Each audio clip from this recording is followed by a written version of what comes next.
민주당 적폐청산위원회가 어제 이명박 정부 시절 작성된 문건을 공개했습니다. 사찰, 해킹 여러 가지가 담겨 있는데요. 적폐청산위의 이재정 의원 연결해보겠습니다. 안녕하세요. 네, 안녕하세요. 이게 한꺼번에 너무 많은 문건이 공개돼가지고 네네. 우선 문건이 뭐가 있는지부터 설명해 주십시오. 예, 제가 가져온 문건의 사실 일부만 공개한 것이긴 한데요. 네.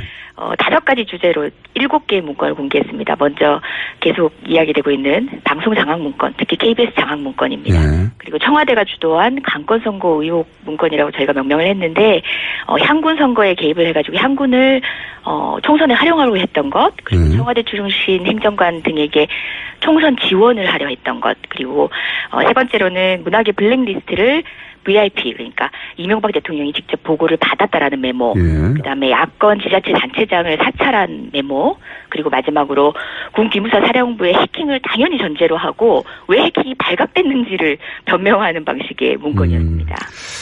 이거 하나하나가 굉장히 큰 건데, 네. KBS 장악 문건이란 결국은 이제 당시 정현주 사장을 잘라야 된다, 이런 얘기겠죠? 그 이후의 문건입니다. 그 이후의 문건입니까? 김민규 사장 당시고요. 김민규 사장인데도 불구하고 최근에 정부 비판, 그러니까 4대강이라든지 제주 강정 문제라든지 이런 비판 보도가 늘어나니까 이거는 게이트키핑을 제대로 못한 거다. 장악이 완전히 안 됐다? 그렇죠. 김민규 사장이 왜 휘둘리나 봤더니 민주당 최고의 도청 사건 때문에 약점을 가지고 있다. 그러니까 그 부분을 경찰에서 무혐의 처리하도록 해서 부담을 경감시켜줘야 된다. 경찰이 이 사건을 무혐의 처리시켜서 부담 없이 네네. 대대적 사격을 할 수 있도록 해줘야 된다. 그래도 못하면 김민규도 자르자 이런 얘기인데 그 내용이 이제 작성된 걸로 추정되는 9월 말 이후에 11월 2일 날 진짜 무혐의 결정이 되죠. 그러니까 실제 이 부분은 방송 장악뿐만 아니라 경찰을 통해서 이미 이 문건의 내용을 보면은 도청 사건을 기정사실하고 있어요. 그런데도 무혐의를 압박을 했는지 그 부분도 수사가 필요한 내용입니다. 실제 문건대로 된 거네요, 실행이. 그렇죠. 결론은 보면 됐죠. 불가합니다. 네, 알겠습니다. 그러니까 이제 KBS 사장을 바꿔놨는데도 친정부 기사가 넘쳐나야 되는데 네. 4대강 비판 같은 게 나오니까 네. 정부에서 불만을 가지고 이게 왜 그러냐 알아봤더니 도청권 때문에 약점이 잡혀서 그러니 도청권 풀어주고 그리고 그렇게 했는데도 안 되면 그 사람도 잘라 이런 내용을 청와대에서 자기들끼리 회의했다는 거죠? 네네. 그러니까 이 문건의 전제가 되는 게 뭐냐면 방송이나 언론의 취재 같은 것을 수시로 사찰을 했다는 내용이거든요. 그렇죠. 지금 진행하고 계신 우리 김호준 진행자님이 이제 당시 팟캐스트 활동을 하셨던 것 같은데 낙곰수의 방송 내용이라든지 주진우 기자의 취재 내용 그리고 KBS, MBC의 몇몇 탐사 보도의 프로그램의 어떤 주제를 수시로 체크를 합니다. 방송 전에 취재를 하고 있는 것 같다. 그렇게 하고 있었습니다.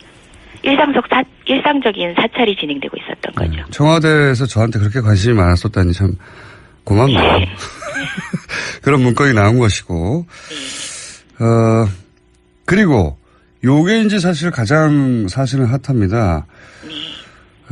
최근에 정직석 의원이 발언도 공개적으로 굉장히 많이 하고 있고 그리고 또 박형준 전 시민사회 특보는 썰전에서 아주 주목도 있게 활동하고 있어서 근데 이 두 분의 총선 출마와 관련해서 청와대가 도와줘야 된다 뭐 이런 식의 문건이 나왔다고요. 좀 자세히 설명해 주세요.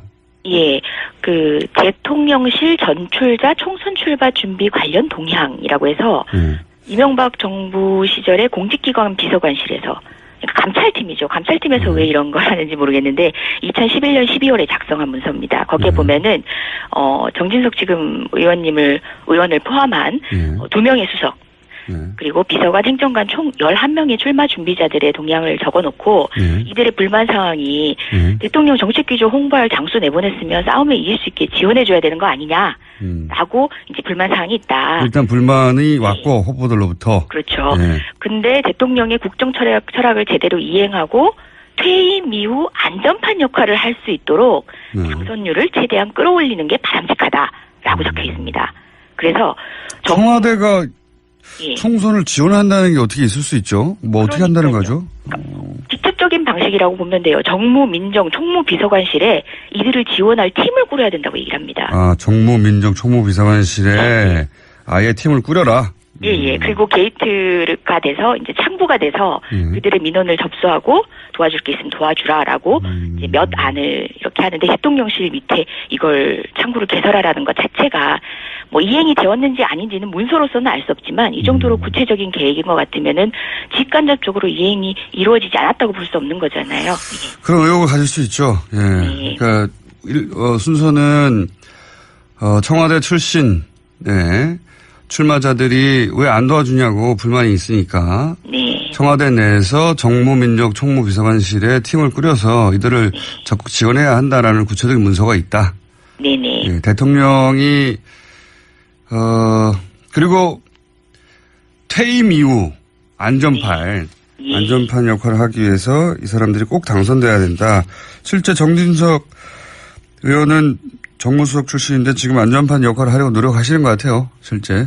최근에 부쩍 역할을 열심히 하시는 것 같기도 하네요.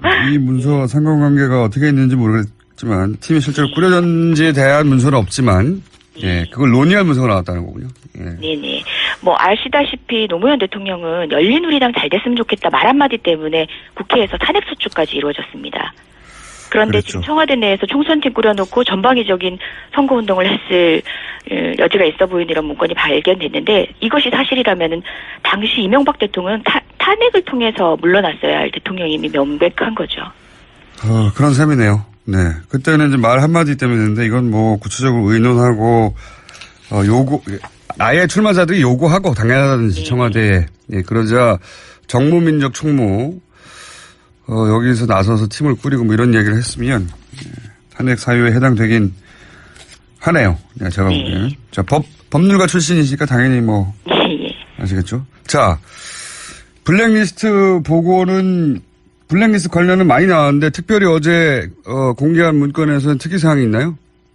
예, VIP 보고라는 말이 적혀져 있는데요. VIP 보고. 예, 문건들이 뭐 저희가 법률상 이제 법정에서 다루어지는 문건들도 공식 문건이 있는 반면에 일반 개인이 작성했는데도 불구하고 신빙성이 있다고 판단하는 문건들이 있습니다. 지금 제가 발견해서 이기해온 내용이 바로 그런 건데요. 스프링 노트였습니다. 박근혜 정부 캐비넷 문건에서 나온 내용인데요. 이 내용 안에 보면은 처음부터 끝까지 빼곡한 글씨로 일지 형식으로 적혀져 있어요. 이런 경우는 조작을 하기 어려운 이제 업무의 일상성에서 기입한 내용이라고 봐서 법정에서도 상당히 신빙성을 인정을 해주거든요. 그 내용 안에 그 수천 가지의 내용 안에서 딱 두 군데 이런 얘기가 나옵니다. 그 좌파 종교단체 동향, 이제 VIP 그 대통령 주재 수석비서 회의 보고. 대수비라고 하거든요. 그다음에 좌파 문화예술단체 동향 VIP 보고라고 적시가 되어 있습니다. 이거는 이 노트를 누가 작성했는지는 밝혀졌습니까 혹시? 사실 제가 지금 이거를 뭐 등사를 해서 가져왔더라면 충분히 분석할 수 있는 많은 내용들이 들어가 있습니다.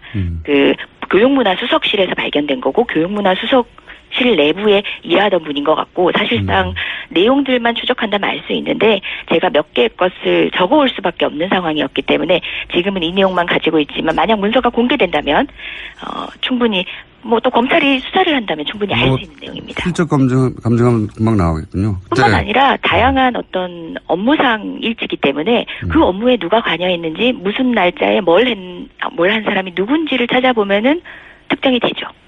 대수비 소위 대통령 주재 수석회의에 들어갈 수 있는 몇 명 아니니까요. 네, 당시에. 맞습니다. 네. 금방 특정할 수 있을 것 같은데 여하간 이때 블랙리스트 관련해서 VIP 보고라고 하는 문장들이 두 개가 발견됐다. 네. 알겠습니다.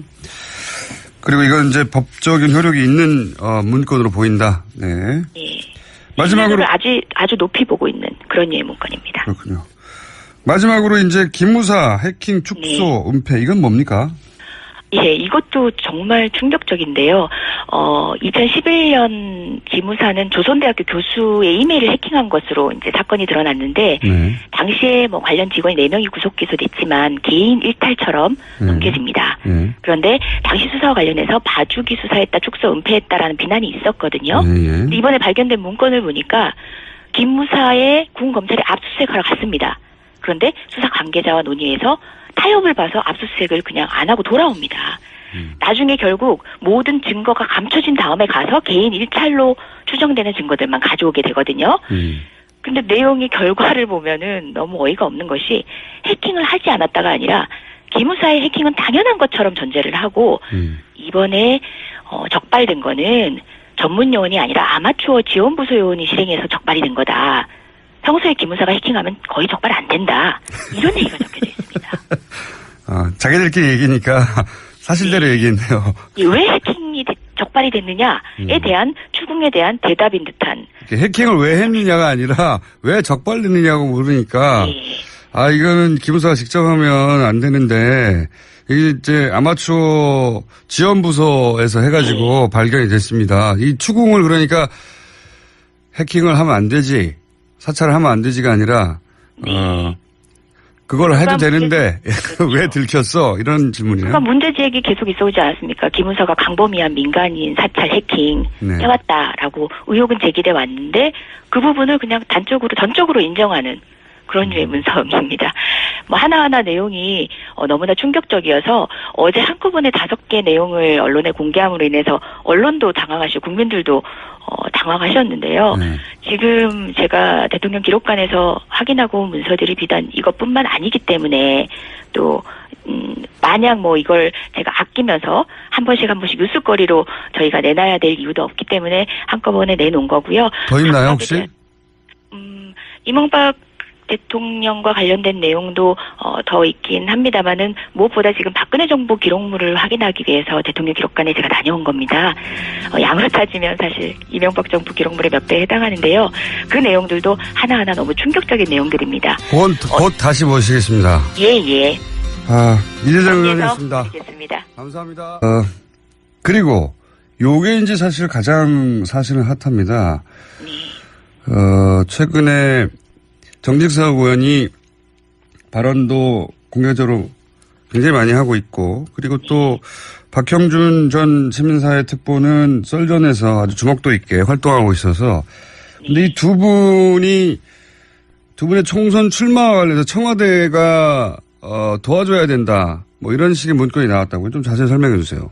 예, 대통령실 전출자 총선 출마 준비 관련 동향이라고 해서 이명박 정부 시절에 공직기관 비서관실에서 감찰팀이죠. 감찰팀에서 왜 이런 걸 하는지 모르겠는데 2011년 12월에 작성한 문서입니다. 거기에 보면은 정진석 지금 의원을 포함한 2명의 수석 그리고 비서관, 행정관 총 11명의 출마 준비자들의 동향을 적어놓고 이들의 불만 사항이 대통령 정책기조 홍보할 장소 내보냈으면 싸움에 이길 수 있게 지원해줘야 되는 거 아니냐라고 이제 불만 사항이 있다. 일단 불만이 왔고 후보들로부터. 그렇죠. 근데 대통령의 국정 철학을 제대로 이해합니다. 실제 문건대로 된 거네요, 실행이. 그렇죠. 결론은 보면 됐죠. 불가합니다. 알겠습니다. 그러니까 이제 KBS 사장을 바꿔놨는데도 친정부 기사가 넘쳐나야 되는데 사대강 비판 같은 게 나오니까 정부에서 불만을 가지고 이게 왜 그러냐 알아봤더니 도청권 때문에 약점이 잡혀서 그러니 도청권 풀어주고, 그리고 그렇게 했는데도 안 되면 그 사람도 잘라, 이런 내용을 청와대에서 자기들끼리 회의했다는 거죠? 네네. 이 문건의 전제가 되는 게 뭐냐면 방송이나 언론의 취재 같은 것을 수시로 사찰을 했다는 내용이거든요. 그렇죠. 지금 진행하고 계신 우리 김호준 진행자님이 이제 당시 팟캐스트 활동을 하셨던 것 같은데 낙곰수의 방송 내용이라든지 주진우 기자의 취재 내용, 그리고 KBS, MBC의 몇몇 탐사 보도의 프로그램의 어떤 주제를 수시로 체크를 합니다. 방송 전에 취재를 하고 있는 것 같다. 그렇게 하고 있었습니다. 일상적인 사찰이 진행되고 있었던 거죠. 청와대에서 저한테 그렇게 관심이 많았었다니 참 고맙네요. 그런 문건이 나온 것이고. 민주당 적폐청산위원회가 어제 이명박 정부 시절 작성된 문건을 공개했습니다. 사찰, 해킹 여러 가지가 담겨 있는데요. 적폐청산위의 이재정 의원 연결하고 있습니다. 안녕하세요. 네, 안녕하세요. 이게 한꺼번에 너무 많은 문건이 공개돼가지고. 네네. 우선 문건이 뭐가 있는지부터 설명해 주십시오. 예, 제가 가져온 문건은 사실 일부만 공개한 것이긴 한데요. 5가지 주제로 7개의 문건을 공개했습니다. 먼저 계속 이야기되고 있는 방송 장악 문건, 특히 KBS 장악 문건입니다. 네. 그리고 청와대가 주도한 강권 선거 의혹 문건이라고 저희가 명명을 했는데 향군 선거에 개입을 해가지고 향군을 총선에 활용하려고 했던 것, 그리고 청와대 출신 행정관 등에게 총선 지원을 하려 했던 것, 그리고 세 번째로는 문학의 블랙리스트를 VIP, 그러니까 이명박 대통령이 직접 보고를 받았다라는 메모, 그다음에 야권 지자체 단체장을 사찰한 메모, 그리고 마지막으로 군 기무사 사령부의 해킹을 당연히 전제로 하고 왜 해킹이 발각됐는지를 변명하는 방식의 문건이었습니다.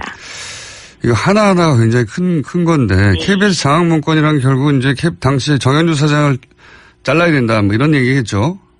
그 이후의 문건입니다. 그래서 그 이후의 문건입니까? 김민규 사장 당시고요. 김민규 김민규 사장이요. 사장인데도 불구하고 최근에 정부 비판, 그러니까 4대강이라든지 제주 강정 문제라든지 이런 비판 보도가 늘어나니까 이거는 게이트키핑을 제대로 못한 거다. 장악이 완전히 안 됐다? 그렇죠. 김민규 사장이 왜 휘둘리나 봤더니 민주당 최고의 도청 사건 때문에 약점을 가지고 있다. 그러니까 그 부분을 경찰에서 무혐의 처리하도록 해서 부담을 경감시켜줘야 된다. 경찰이 이 사건을 무혐의 처리시켜서 부담 없이 네네. 대대적 사격을 할 수 있도록 해줘야 된다. 그래도 못하면 김민규도 자르자 이런 얘기인데 그 내용이 이제 작성된 걸로 추정되는 9월 말 이후에 11월 2일 날 진짜 무혐의 결정이 되죠. 그러니까 실제 이 부분은 방송 장악뿐만 아니라 경찰을 통해서 이미 이 문건의 내용을 보면은 도청 사건을 기정사실하고 있어요. 그런데도 무혐의를 압박을 했는지 그 부분도 수사가 필요한 내용하고 퇴임 이후 안전판 역할을 할 수 있도록 당선율을 최대한 끌어올리는 게 바람직하다라고 적혀 있습니다. 그래서 청와대가 총선을 지원한다는 게 어떻게 있을 수 있죠? 뭐 어떻게 한다는 거죠?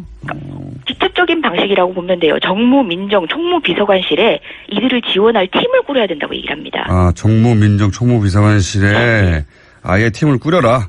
예. 그리고 게이트가 돼서 이제 창구가 돼서 그들의 민원을 접수하고 도와줄 게 있으면 도와주라라고 이제 몇 안을 이렇게 하는데 대통령실 밑에 이걸 창구를 개설하라는 것 자체가 뭐 이행이 되었는지 아닌지는 문서로서는 알 수 없지만 이 정도로 구체적인 계획인 것 같으면은 직간접적으로 이행이 이루어지지 않았다고 볼 수 없는 거잖아요. 그런 의혹을 가질 수 있죠. 예. 네. 그러니까 순서는 청와대 출신 출마자들이 왜 안 도와주냐고 불만이 있으니까 청와대 내에서 정무민정 총무비서관실에 팀을 꾸려서 이들을 적극 지원해야 한다라는 구체적인 문서가 있다. 네네. 대통령이 그리고